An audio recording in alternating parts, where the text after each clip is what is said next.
Top quality और consistent performance के लिए सिर्फ सिल्वर पंप नाम याद रखना। ખાદી એટલે કે આઝાદીની લડાઈ વખતે ગાંધીજીએ અપનાવેલું એક શસ્ત્ર ખાદીના ચરખાને સ્વાવલંબનનું પ્રતીક માનવામાં આવે છે, પરંતુ સુરેન્દ્રનગર જિલ્લામાં હવે ખાદી અને ચરખાને કેટલાક લેભાગુ તત્વોએ કૌભાંડ આચરવાનું માધ્યમ બનાવી દીધું છે, જ્યાં ખાદી સંસ્થામાં ભૂતિયા કારીગરો ઊભા કરી આ કૌભાંડ કર્યાનો આક્ષેપ સામે આવ્યો છે।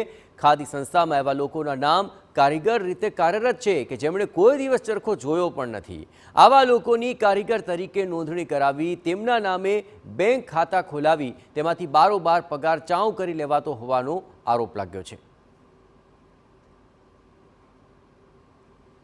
રાજ્ય ખાદી ગ્રામ ઉદ્યોગ બોર્ડ ના સદસ્ય સચિવ ટેલર સાહેબના નેતૃત્વમાં કરોડોનું કૌભાંડ સુરેન્દ્રનગર જિલ્લામાં થઈ રહ્યું છે। આ બાબતે અમે એક ફરિયાદ દાખલ કરવા સુરેન્દ્રનગર એ ડિવિઝન ખાતે આવેલા છીએ અને અત્યારે રજૂઆત કરી। સરકાર શ્રી નરેન્દ્ર મોદી સાહેબ કરોડો રૂપિયા ગરીબોને રોજગાર માટે આપે છે, પરંતુ આવા લેભાગુ તત્વો અધિકારીઓ કરોડો રૂપિયાનું કૌભાંડ સુરેન્દ્રનગર જિલ્લામાં કરી રહ્યા છે।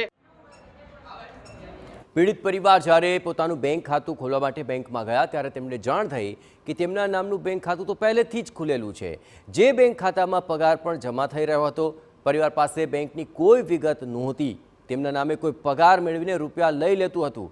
આ પરિવારનો આરોપ છે કે તેમની પાસેથી વીમા યોજના માટે આધાર કાર્ડ અને પાસપોર્ટ ફોટો લેવામાં આવ્યા હતા, જેનો ગેરઉપયોગ કરીને તેમના નામે આ બેંક ખાતું ખોલી આ કૌભાંડ આચરવામાં આવ્યું।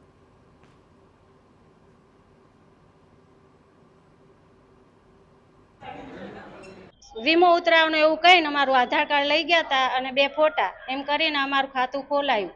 હવે ચરખો કેવો આવે સાહેબ એ અમે જોયો નથી ક્યારેય, તો એમને એ અમારા પૈસા લઈને અને એટીએમ એમની જોડે જ છે, તો એમને એવું કે એટીએમ એમની પાસે, એટીએમ કેવું એ 7 વર્ષથી અમે નથી જોયું, બધું એમની જોડે જ છે।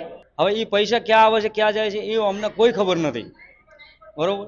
પણ હવે એવી જાણ અમને થઈ કે ભાઈ આ ધનજીભાઈ મકવાણા છે, એમને અમર ચરખાની અંદર તમારા નામ 2 માણાના ચડાયા છે અને એ લોકો લેવડ દેવડ કરે છે। એમાં અમારું બીપીએલ કાર્ડ હતું એ એપીએલ થઈ ગયું અત્યારે હાલમાં।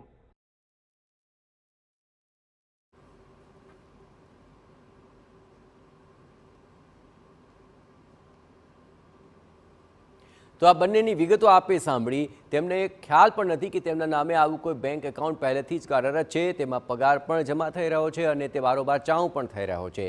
જ્યારે તેઓ પોતાની વિગતો લઈને બેંકનું ખાતું ખોલવા માટે ગયા ત્યારે તેમને આ કૌભાંડની જાણ થઈ।